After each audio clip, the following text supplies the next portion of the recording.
Saat berkunjung ke Eropa, saudara-saudara, touring. Touring ke Eropa, saudara-saudara. Sintayong sudah memastikan bahwa Jay Eaches akan bisa bermain bersama tim nasional Indonesia menghadapi Vietnam tanggal 21 dan 26 Maret 2024, saudara-saudara. Kualifikasi Piala Dunia. Pertanyaannya sekarang adalah lini belakang Indonesia itu akan main seperti apa? Karena di situ juga ada Jordi Amat, Elkan Bagot, ada... Halo saudara-saudara, jumpa lagi dengan komentator gadungan di sini. Dengan komentator yang gadungan. Seperti biasa, saudara-saudara, seperti biasa. Kalau kita sudah bertemu, pasti akan ada yang kita bicarakan. Kita perbincangkan, kita cakap, kita ulas, kita analisis, kita bacotin tentang sepak bola di seputaran Asia Tenggara. Di negara-negara tetangga, negara-negara jiran, negara-negara serumpun, negara-negara sekitar.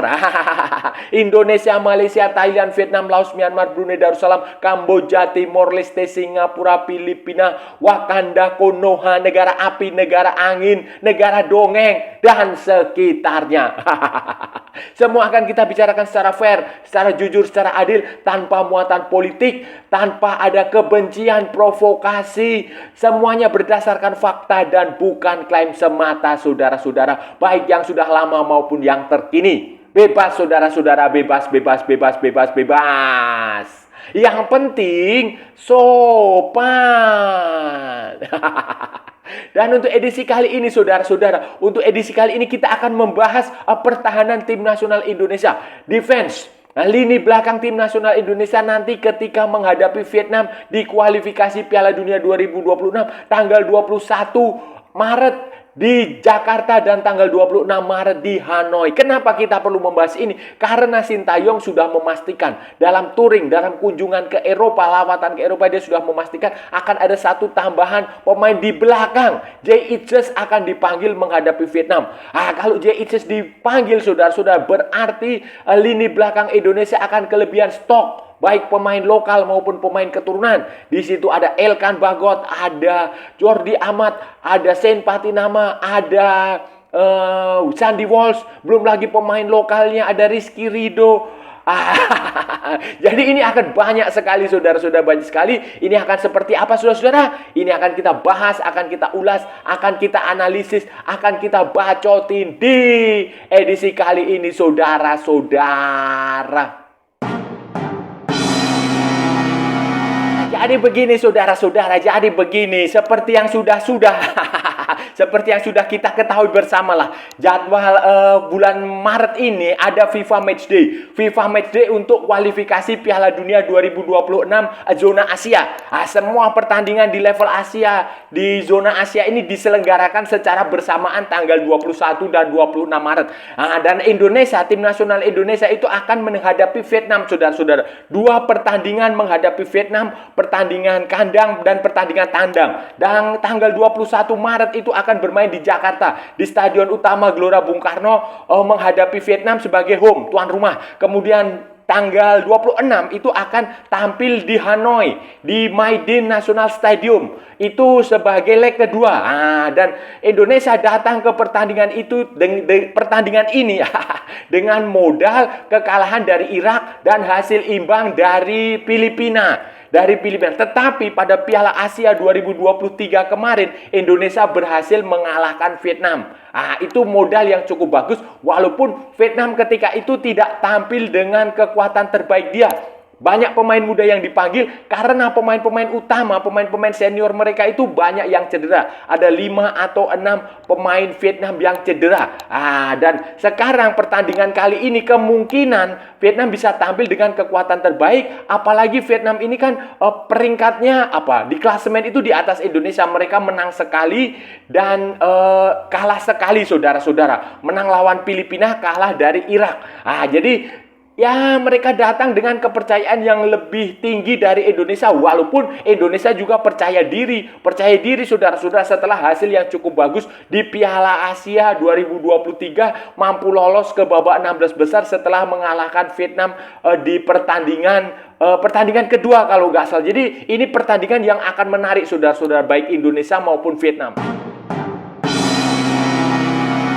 Sintayong ini sadar, saudara-saudara, sadar bahwa pertandingan melawan Vietnam nanti itu bukan pertandingan yang mudah. Walaupun Indonesia sempat mengalahkan Vietnam kemarin di Qatar, itu dia sadar betul itu. Dia sadar betul bahwa tim yang waktu itu mungkin saja berbeda dengan tim yang saat ini. Karena ya seperti yang saya bilang tadi, banyak pemain yang waktu itu tidak bisa tampil karena cedera, termasuk si The Lord, Duan Van Hau. Kemudian penjaga gawangnya, kipernya Dan Van Lam. Itu banyak pemain. Ada lagi yang kaptennya itu, yang siapa itu? Itulah. Itu. Jadi Sintayong sadar bahwa pertandingan melawan Vietnam ini berat karena itu dia mempersiapkan diri dengan sebaik-baiknya, semaksimal mungkin dengan memanggil para pemain terbaik Indonesia, baik yang di dalam negeri maupun yang di luar negeri, baik pemain lokal maupun pemain keturunan. Karena itu, saudara-saudara, Sintayong menyempatkan diri touring ke Eropa sejak minggu lalu. Kurang lebih 2 minggu dia berkeliling di Eropa, mulai dari Belanda, kemudian ke Belgia, kemudian ke Italia, ke Inggris, saudara-saudara. Kemudian di situ dia mencari pemain, melihat-lihat pemain-pemain, berhubungan dengan pemain-pemain tim nasional Indonesia yang sudah resmi menjadi pemain Indonesia yang selama ini ikut, seperti Marcelino, seperti Sandy Walsh, seperti si Ivar Jenner, kayak begitu. Jadi dia bertemu dengan pemain-pemain itu. Kemudian selain itu juga ada pemain yang akan dia panggil untuk kualifikasi Piala Dunia 2026 nanti. Misalnya seperti Jay Itzes. Dia datang langsung ke Italia, ke pertandingan waktu Venezia menghadapi Como kalau nggak salah, sudah. Dia nonton langsung ke situ. Walaupun Venezia kalah, tetapi penampilan Jay Itzes cukup bagus, dan itu membuat Sintayong semakin yakin untuk memanggil Jay Itzes ke pertandingan di melawan Vietnam nanti. Dan itu sudah bisa dipastikan, saudara-saudara, sudah bisa dipastikan bahwa Jay Itzes akan dipanggil untuk kualifikasi Piala Dunia 2026 melawan Vietnam. Pemanggilan Jay Itzes, saudara-saudara, dengan pemanggilan Jay Itzes ini berarti akan ada posisi yang menarik di pertahanan. Di sektor belakang itu akan sangat menarik, saudara-saudara. Kenapa saya bilang menarik? Karena di situ akan kelebihan stok pemain keturunan. Akan ada banyak sekali pemain keturunan di sektor belakang yang bisa bermain di center back maupun di full back. Itu bisa banyak sekali kan. Sekarang sudah ada Elkan Bagot, kemudian Jordi Amat sudah ada di situ, Sen Patinama sudah ada di situ full back, Sandy Walsh juga sudah ada di situ full back. Sekarang kedatangan Jay Itzes. Mungkin saja untuk kalau formasinya 3 pemain belakang, Jay Itzes, Elkan Bagot, Jordi Amat itu bisa bermain bersama. Itu mungkin saja. Kalau formasinya dengan 4 back, dengan 2 back tengah, itu berarti 1 dari 3 pemain itu berarti kan hanya ada 2 pemain. Berarti akan ada 1 yang tersingkir. Dan ini juga dilematis juga bagi Rizky Ridho, saudara-saudara. Rizky Ridho kalau 3-3-nya itu bermain, Rizky Ridho akan duduk manis di bangku cadangan. Belum lagi pemain belakang lain di sektor sayap. Misalnya kalau Sen Patinama dan Sandy Walsh juga main, Pratama mungkin bisa tergusur. Begitu pula Asnawi mungkin agak digeser ke. Jadi ini dilematis sekali, saudara-saudara. Ini dilematis menempatkan di mana Jay Itzes akan bermain. Selain dilematis juga ini menarik untuk kita lihat. Kita lihat apakah Sintayong akan langsung memainkan Jay Itzes pada pertandingan melawan Vietnam, atau dia akan menyimpan dulu. Nanti baru pada pertandingan leg kedua di Hanoi akan dimainkan, atau seperti apa? Atau salah satu dari Elkan, dari Jordi Amat akan mengalah, atau justru Rizky Ridho yang mendapatkan kesempatan bermain di starting line up. Ini pertanyaan-pertanyaan ini akan menarik untuk kita tunggu, akan kita lihat nanti di pertandingan melawan Vietnam, saudara-saudara. Idealnya, saudara-saudara, idealnya kalau Jay Itzes sudah bisa dipanggil ya tim nasional Indonesia, Sintayong itu idealnya bermain dengan 3 back. 3-4-3 atau 3-5-2. Itu idealnya seperti itu. Jadi 3 pemain itu bisa bermain bersama. Idealnya ya. Tetapi kalaupun itu tidak, bisa bermain dengan 2 back. 2 back salah satu dari Jay Itzes bermain bersama Jordi Amat atau bermain bersama Elkan Bagot. Ini juga ini bisa dilakukan, atau bisa juga memainkan apa? Siapa itu namanya? Rizky Ridho. Jay Itzes ini kalau menurut saya, saudara-saudara, menurut saya ya, ini menurut Gadung aja, sebaiknya dimainkan nanti ketika Indonesia bertanding melawan Irak. Itu lebih cocok karena pemain Irak posturnya tinggi-tinggi, besar-besar. Itu jauh lebih bagus body change-nya. Tetapi lawan Vietnam juga bisa dimainkan karena kita tahu sendiri kan, Vietnam itu pemainnya kasar. Pemainnya kasar, jadi itu butuh body. Butuh pemain Indonesia di pertahanan yang punya body bagus, punya postur tinggi, yang bisa berduel, bertarung begitu. Jadi ini juga keuntungan kita memiliki Jay Itzes yang tinggi, badannya, yang tubuhnya sudah pasti kekar dan berpengalaman di Eropa itu adalah untuk menghadapi pemain-pemain lawan yang mengandalkan fisik, yang kuat, yang tinggi, yang posturnya bagus. Itu kelebihannya. Itu nanti akan semakin bagus kalau dia berduet dengan Jordi Amat. Asalkan Jordi Amat tidak melakukan kesalahan. Karena beberapa kali Jordi Amat ini sering melakukan blunder, error. Itu masalahnya. Semoga tidak ya nanti. Tetapi dia bermain, Jay Itzes kalau bermain dengan Elkan Bagot juga cocok, saudara-saudara. Cocok sekali karena dua pemain ini tinggi. Akan menjadi twin tower. Masalahnya nanti ketika kalau Elkan dengan Jay Itzes bermain kan tinggi. Ini akan bagaimana kalau ada bola-bola bawah? Apakah mereka bisa mengantisipasi? Kecepatan mereka juga akan dipertanyakan karena dua-duanya sama-sama pemain dengan postur yang tinggi yang cenderung lambat, saudara-saudara. Melihat lokasi pertandingan leg pertama yang akan diselenggarakan di Jakarta, saudara-saudara, saya rasa sih Indonesia bisa mengalahkan Vietnam lah. Bisa mendapatkan poin pertama di kualifikasi Piala Dunia 2026.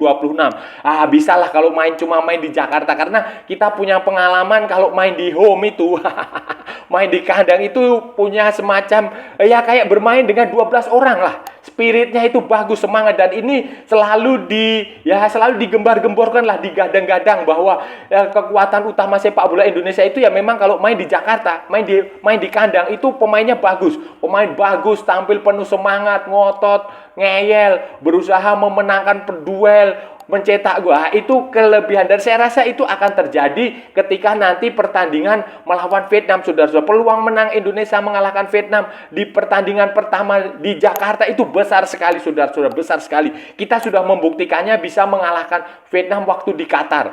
Apalagi sekarang di Jakarta, logikanya kita masih bisa. Yang agak berat itu nanti mungkin akan ada waktu pertandingan di Hanoi, saudara-saudara. Itu pertandingan yang kalau di Hanoi ya saya nggak tahu ya. Ada banyak faktor juga di situ, faktor non teknis. Ya sama ketika lawan datang ke Indonesia, bermain di Indonesia itu mereka juga takut dengan sejumlah faktor. Salah satunya faktor non teknis, supporter, kemudian ya macam-macam lah. Ya itu begitu pula nanti Indonesia waktu main di Hanoi itu juga akan ada banyak faktor non teknis. Wasit itu juga bisa menjadi pengaruh. Kemudian supporter sudah pasti. Nah itu yang harus diantisipasi. Kalau main di kandang saya sih optimistis Indonesia bisa menang. Tetapi yang jadi masalah itu nanti adalah waktu main di tandang, waktu main di Hanoi ini akan seperti apa? Apakah para pemain Indonesia akan fokus, akan berkonsentrasi, ataukah akan terpengaruh dengan segala macam permainan curang? Bukan curang ya, licik lah biasanya kalau Vietnam main di kandang itu, main di Hanoi itu mereka akan licik, menggunakan segala taktik, menggunakan provokasi untuk memancing emosi pemain itu. Nah, ini yang harus diantisipasi nanti kalau waktu pertandingan tandang, saudara-saudara. Harap sih pemain-pemain keturunan itu, pemain-pemain yang lahir dan besar di Eropa, yang menerima pendidikan sepak bola di Eropa itu mampu tampil lebih dewasa ketika Indonesia tandang ke Vietnam, ke Hanoi. Itu menurut saya itu penting sekali, saudara-saudara, itu penting sekali. Kenapa? Karena begini, pemain-pemain yang kelahiran Eropa yang baru saja selesai menjalani proses naturalisasi itu kan mereka secara secara otak, secara pendidikan, secara emosional itu seharusnya jauh lebih matang daripada pemain-pemain Indonesia yang dimatangkan, dididik di Liga Indonesia yang barbar. Kira-kira seperti itu. Jadi seharusnya mereka akan lebih bisa bermain sabar, bermain tenang, bisa menjadi motivasi, memberikan motivasi kepada pemain-pemain lokal Indonesia, pemain-pemain timnas Indonesia lain yang jebolan Liga 1 untuk bermain lebih sabar, untuk tidak terpancing kepada provokasi lawan, untuk tidak bermain terburu-buru, karena ini penting sekali saudara-saudara, penting sekali. Pengalaman ketika semua tim dari Asia Tenggara ketika bertanding menghadapi Vietnam di Hanoi di Hanoi atau di Ho Chi Minh, pokoknya ketika Vietnam menjadi tuan rumah itu selalu ceritanya itu negatif. Selalu ada drama, selalu ada intrik, selalu ada kejadian-kejadian yang di luar nalar, di luar akal sehat, kejadian-kejadian tidak logis, ada semacam permainan-permainan non teknis yang memancing. Malaysia sudah membuktikannya waktu Piala AFF, kemudian Thailand juga membuktikannya, kemudian Indonesia juga beberapa kali terjadi seperti itu. Bahkan sekelas Kamboja, sekelas Myanmar pun banyak yang dikerjain ketika main di Vietnam. Jadi butuh pemain-pemain keturunan yang lahir dan besar di Eropa, mendapatkan pendidikan sepak bola di Eropa, itu diharapkan bisa membimbing para pemain Indonesia lain untuk bermain jauh lebih santai, jauh lebih fokus, tidak terpancing, tidak tergoda untuk melakukan tidak terprovokasi. Kira-kira begitu saudara-saudara. JIC, saudara-saudara, siapa lagi pemain keturunan yang akan bermain untuk tim nasional Indonesia di kualifikasi Piala Dunia? Kalau untuk Maret ini saya rasa waktunya terlalu singkat ya saudara-saudara. Saya nggak tahu ya apakah Tom Hey sama Ragnar Uratmangun itu sudah selesai proses naturalisasinya atau belum. Kemungkinan ya harusnya sudah selesai bulan Maret ini. Bulan Maret ini seharusnya sudah selesai ya. Tapi kan kita nggak tahu. Birokrasi di pemerintahan Indonesia itu kan kalau bisa dipersulit, buat apa dipermudah? Itu kan begitu. Saya nggak tahu ya apakah bisa selesai dalam waktu dekat atau tidak. Kalaupun selesai dalam waktu dekat, masalah lain kan surat kepindahan dari asosiasi itu juga harus diurus. Apakah itu bisa selesai cepat atau tidak? Apakah itu bisa selesai sebelum daftar pemain disampaikan kepada FIFA, kepada AFC untuk pertandingan melawan Vietnam atau tidak? Kalau itu sudah bisa dilakukan ya, Ragnar Uratmangun, kemudian Tom Hai, kemudian si Martin Paes, kemudian si Nathan Chuaon itu bisa bermain. Tetapi kalau tidak ya mungkin akan ada pertandingan di FIFA Matchday berikutnya, bulan Juni atau bulan bulan April atau bulan Maret Mei. Itu saudara. Tapi kalaupun tidak saudara-saudara ya sangat disayangkan saudara-saudara. Tetapi kan kita juga tidak boleh pesimistis saudara-saudara, tidak boleh pesimis karena memang birokrasi di Indonesia itu kan ya seperti itulah, saudara-saudara tahu sendiri. Nah, tanpa mereka pun semoga Indonesia masih bisa menang lawan Vietnam. Karena begini, kalaupun mereka nanti prosesnya tidak selesai bulan Maret, yang paling penting nanti masih ada pertandingan melawan Irak di kandang di Jakarta. Itu yang harus lebih penting untuk dimenangkan saudara-saudara, karena kita sudah dikalahkan Irak waktu di Basra, kita juga kalah dari Irak waktu di Piala Asia, sehingga itu jauh lebih penting nanti waktu bulan Juni kalau nggak salah, itu tampil dengan kekuatan terbaik termasuk Tom Hai, Martin Paes, kemudian siapa lagi tuh ya itulah Ragnar Uratmangun. Semoga saudara-saudara semua. Saudara-saudara, itu tadi pembahasan kita hari ini saudara-saudara. Kita sudah bicara panjang lebar dari A sampai Z, dari barat sampai ke timur, dari utara sampai selatan, dari Sabang sampai Merauke, dari Pulau Rote sampai Pulau Miangas. Semua sudah kita bicarakan tentang tim nasional Indonesia, tentang lini belakang tim nasional Indonesia yang kedatangan Jay Isus. Jay Isus adalah pemain keturunan asal Belanda yang sekarang bermain untuk klub Serie B di Italia, Venezia. Salah satu klub yang dulu pernah sangat terkenal di Indonesia pada tahun 1990-an, 2000-an. Nah, saudara-saudara, Jay Isus dipanggil dengan tinggi badan dia adalah 191 cm.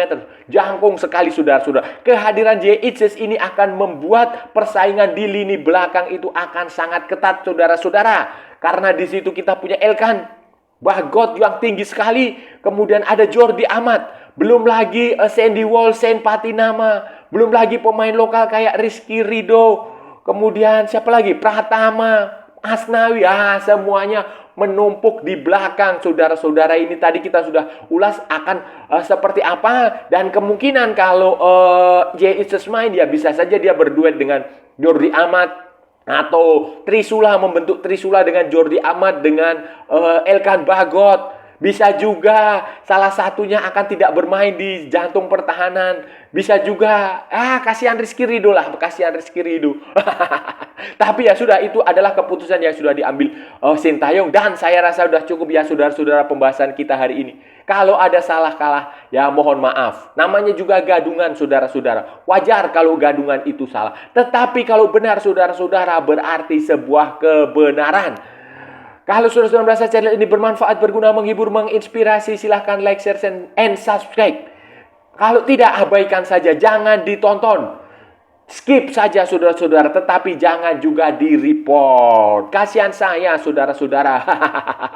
Ikuti juga akun media sosial Komentator Gadungan, ada di Instagram, ada di Facebook, dan ada di TikTok yang bukan TikTok Shop saudara-saudara. Oke saudara-saudara, sampai bertemu lagi di edisi-edisi berikutnya dengan tema-tema yang jauh lebih tidak bermanfaat, dengan tema-tema yang jauh lebih tidak berguna, dengan tema-tema yang jauh lebih membagongkan. Salam olahraga dan merdeka!